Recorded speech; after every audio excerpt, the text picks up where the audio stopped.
Hello everyone, welcome to a rather special SMITE video. In this particular video, I want to very specifically dedicate a conversation to Gauntlet of Thebes, since Asbo9870 asked in the one of the Cabrakan Comprehensive Guide videos, specifically the Support Cabrakan Overview, why neither Guardian built Gauntlet of Thebes in that particular match. And while I did provide a response in the comments to that specific match, it does merit some continued discussion in terms of when Gauntlet of Thebes is generally favored and when it is not, right? Because there are actually, how you approach Gauntlet of Thebes actually changes depending on very much who you are as a support. Now, within the Guardians, there's a bit of a different viewpoint on this as opposed to a lot of other classes, actually, every other class in the game. So, first, I'm going to talk about Gauntlet of Thebes in the very specific context of a Guardian support, and then talk about why that's different as a Guardian as compared to, say, a Warrior or a Mage support, both of which do exist. Now, within Guardians, there are a couple of very specific sort of questions that you have to answer before you can really decide whether or not Gauntlet of Thebes works, because Gauntlet of Thebes, as a support item, stands out for being the only one that requires stacks, and even more uniquely, is the only one that exclusively requires assist stacks. So then it becomes a very interesting question of how effectively can you get assists as the support you're playing as the Guardian you are playing as, and that rather drastically changes it. Now, I'm going to talk about Cabrakan first because that was sort of originally where the comment came from, the question came from. Now, Cabrakan, and the reason why this is a particularly relevant question for the video it was asked, this is actually a great question by Asbo. I mentioned in the Cabrakan build overview that Gauntlet of Thebes is an unusually effective item on him because combining it with his passive aura, it provides quite a substantial amount of protections. But I didn't build it in that particular match, primarily due to the composition of the enemy team. You see, the thing about Gauntlet of Thebes is, while it provides you individually with a large amount of protections at roughly the point at which you're transitioning into more towards the late laning phase, it doesn't provide as much of a specific protection amount to your allies. It provides 10 physical and 10 magic protections in an aura around you. The catch here is that when you compare that to Sovereignty, which in fact provides 15 physical protections, this is slightly better for your team, and then it becomes a question of, well, does my team need the 10 magic protections at the cost of the 5 physical protections? And in that particular match, because the only sources of magic damage was the enemy support and the enemy mid lane, I decided, upon seeing their team composition, that my team wasn't going to need those 10 magic protections because there was only the one real source of magic damage. Since supports don't build damage, generally speaking, outside of the early game, they really don't hit hard enough. And even though Guardians tend to hit kind of hard in the early game, just due to the nature of abilities, they still, by the time you get those stacks on Gauntlet of Thebes, Guardians are starting to really fall off in terms of their damage output, with certain rare exceptions. So that is why in that particular match I did not build Gauntlet of Thebes. However, I mentioned specifically 2 magic damage sources, one of these being the support.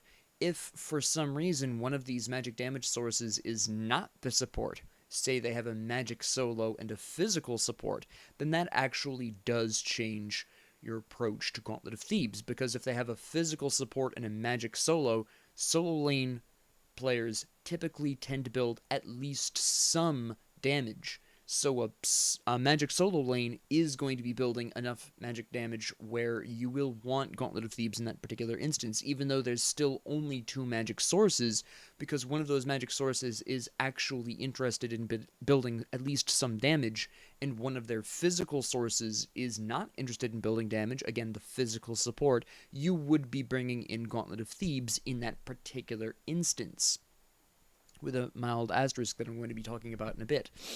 Now, that's just sort of the first question you have to ask yourself when you're approaching Gauntlet of Thebes, because that's really the big question here, primarily. The first question is there going to be enough dedicated magic damage to justify losing the 5 physical protection part of the aura to gain 10 magic protections? And with standard team comps of one of every class, the answer is usually no. Right now, with this particular season, actually, all of this year, to be quite honest, and a lot of last year, people have been building more and more interesting and unexpected team compositions. So this is held a lot less true today than it did even 2 years ago. So, really, while on the surface the answer might be, well, you know, maybe I won't need these magic protections, at the end of the day, people are building wild enough team compositions where I have seen a variety of supports just kind of default into Gauntlet of Thebes because they're no longer sure how much magic damage is going to be brought to bear. And even I myself have, since the start of my SMITE videos, have been advocating for splashing in a very small amount of magic damage, even if you're playing a Guardian support. It tends to help your team a little bit, right? So nowadays, Gauntlet of Thebes is, I would say, a safe bet, generally speaking. But, again, in that particular instance, I correctly assumed that Ymir was going to be their support, and therefore they only had one serious source of magic damage. Now, additionally, there is also the very interesting question of how capable you are of building stacks on that. Because again, remember that Gauntlet of Thebes requires assists to be stacking that, right? You can't accidentally kill a minion and, expect to get the stack. You have to let someone else kill that minion. And as a result, some Guardians have a much harder time stacking Thebes due to their high early game damage. And as a result, they tend to have a very serious delay in how long it takes them to stack the Gauntlet of Thebes and get the aura they're looking for in the first place. Cabrakan is actually one of these, primarily due to tremors. Now, when you're playing Cabrakan, one of the really big advantages towards playing support Cabrakan in Conquest is tremors as an ability, being able to just absolutely blast the entire enemy wave for really substantial amounts of damage over the 8 seconds, over the course of the 10 seconds that it actually runs, right? I've said 8 because I was looking at the cooldown for some bizarre reason. Anyways, your immediate response to that might be, well, Professor, why not just not use tremors for that, right? Because tremors is, because of its long duration and its good damage, is very likely to accidentally kill a minion or two, right? It's pretty common. But the reason why you would still want to use tremors, even in that particular scenario, is because that's going to give you a really impressive amount of minion advantage that you lose if you don't use tremors on the enemy wave. Anybody who's faced against a Cabrakan, or anyone who's played Cabrakan extensively, is going to tell you that, yeah, tremors is a huge deal because you get really quick minion advantage and you can really press an early game aggression and be able to get surrounding camps like the Scepter, like the Harpies on the side. You can get those more easily due to the fact that you can apply very early pressure using tremors and wiping the wave very quickly. So for some Guardians, such as Cabrakan, but there are others, it's a little bit more difficult to build those stacks, and it takes a little bit longer than you might want, especially if the enemy team has a high amount of damage. Now, in that particular match, Ymir's support, I mentioned that, he wasn't going to be building damage, but Ymir himself, as a support, has really good early game damage, and I knew that if I built Gauntlet of Thebes, it would take me too long to stack in that particular match. Now, I did mention that the Ymir probably should have built Gauntlet of Thebes in response to the fact that we had two Guardians, Ganesh and myself, plus a mage for mid lane, so the enemy Ymir should have expected a at least somewhat dedicated magic assault via either myself, which he probably expected to be jungle, or the Ganesh, who did wind up playing jungle in that particular match. The Ganesh was bringing to bear a pretty impressive amount of magic damage, and quite frankly, if Ymir had built Gauntlet of Thebes, he would have been much better off in the mid to late game, although his early game would have still admittedly been kind of rough. So that is another thing that you have to kind of keep in mind, is how easily will you be able to actually stack Gauntlet of Thebes. And I mentioned Cabrakan very specifically as a Guardian that has somewhat of an issue building these stacks. Other Guardians you may want to exercise some caution with are Cerberus, who hits very hard, and because Ghastly Breath reduces protections, tends to kill minions a little faster than sometimes you're expecting if you're not paying enough attention. Cthulhu has a large amount of damage that he can bring to bear as well, although Cthulhu also does very well with Gauntlet of Thebes if you can stack it fast enough. Atlas can also get away with you with his Unburden. The pulse of this tends to operate very similarly to Tremors from Cabrakan, where you're going to typically accidentally kill minions even if you don't mean to, and to not go, full blast with Unburden is going to lose you potential minion advantage. Right, you have all of these people in general who offer a lot of damage. Same thing with Xingqian. You might blast your Furious Roar down a wave, and your ADC might do enough damage to one or two minions, just enough where the damage over time of Furious Roar finishes the minion off, giving you the kill and robbing you of a stack, right? For some of these, like Cthulhu, while you have to be careful with him, still doesn't have too much of a problem building these stacks. You just have to employ a little bit of caution. Same thing for, say, not Cerberus. Same thing for Sobek, who also has pretty impressive early game damage. With just a little bit of caution and just paying attention, he doesn't really have a problem building these stacks either. But for others, such as Atlas and Cabrakan, as I mentioned before, or even Xingqian, they tend to accidentally kill minions even if they don't intend to, and that really can slow down the process by usually a wave or two, which in the short term is going to damage your ability to sustain damage. So these are all factors that have to go into your thought process when you are looking to build Gauntlet of Thebes as a Guardian very specifically. The third thing that is the least important, but something you should at least reflect on briefly, is how aggressive the enemy team composition is likely to be in the early game. If you are expecting a large amount of early game damage, which this meta has really encouraged, then you need to be very careful about whether or not you're going to be building Gauntlet of Thebes, because again, it's not instant protections, it's protections over time, it's stacking protections. So if the enemy team composition you feel is going to be very aggressive and is going to be looking to get some early kills in an attempt to snowball, then maybe building Gauntlet of Thebes is going to be too slow for you in that particular context. Again, it's the least important of the three, but it is something that is worth at least thinking about when you are approaching that particular match, right? Now, I mentioned that it's a little bit different for non-Guardian supports, and the reason why is because Gauntlet of Thebes, regardless of how slow it is, is one of the single most defensive items in the game. So for non-guardians, that becomes extremely important. All right. But the catch here is, interestingly enough, if you're playing a non-guardian, say you're playing a warrior, or what is more likely, you're playing some sort of mage support. I'm going to use a mage support for the particular aggression. Let's say you're playing Baron Samedi support, right?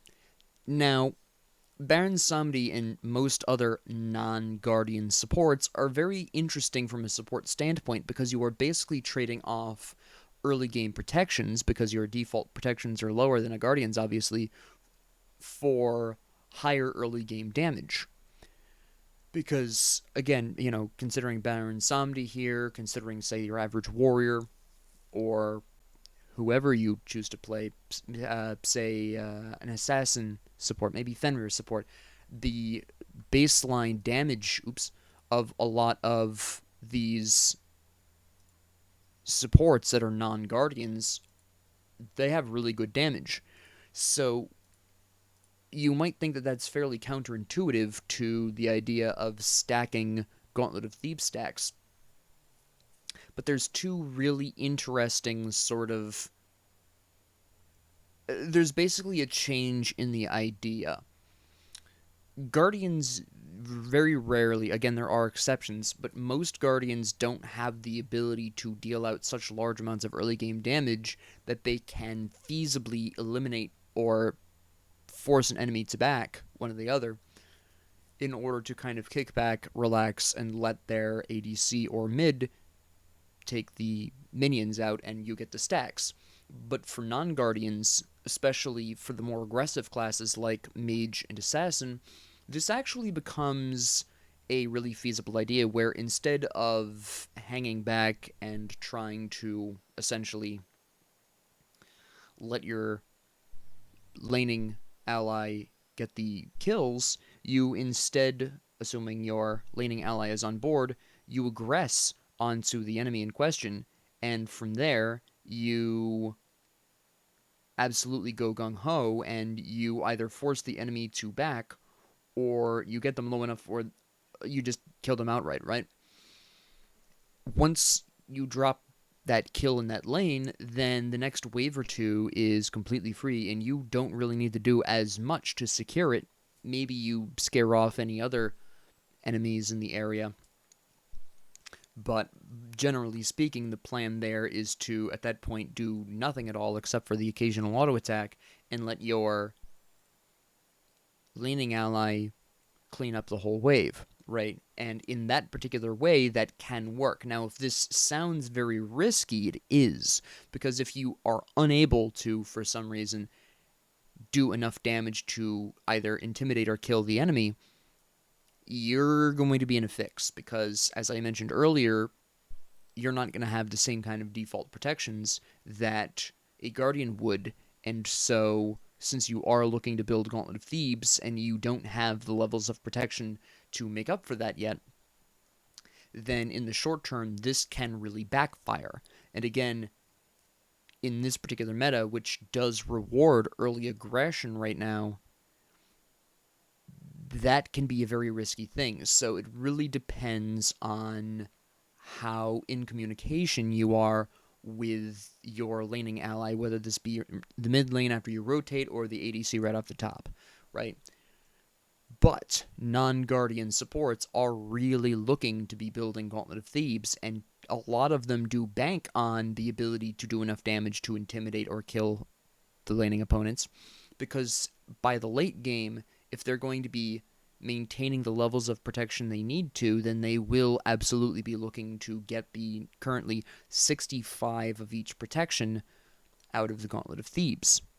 Now, if you feel, for some reason, that you aren't comfortable taking that gamble, or the enemy team composition looks highly aggressive and you don't think you'll survive said attempt, it is worth noting that Mantle of Discord, while substantially more expensive, doesn't require stacking and ends up with 10 less of each protection and does give you cooldown and a fairly handy passive. So basically an alternative for you if you are looking to play a non-guardian support and you change your mind about Gauntlet of Thebes due to the enemy team composition. Mantle of Discord as your fourth item is really going to help you with your protection deficiency, basically. So those are really the things that you want to be keeping in mind when you are looking to build Gauntlet of Thebes. These are the things that you should be thinking about as you're approaching Gauntlet of Thebes as an item. So with that being said, I hope this really clarified Gauntlet of Thebes and sort of the conditions that you would want to be building it. And it is worth noting one final time, the meta right now really does reward early aggression. So it becomes this really interesting gamble to build Gauntlet of Thebes. And the safe option right now, a lot of the times, is going to be something with a bit, something that doesn't stack, basically, right? Now, whether or not you want to take that gamble is totally up to you. But with that being said, thank you all very much for joining me. If you liked this, please like and subscribe. If you didn't, please ignore me. And if you have any comments, questions, concerns, ideas, suggestions, or requests, please leave them down in the comment section below. And thank you all very much for joining me, and have a great 24 hours.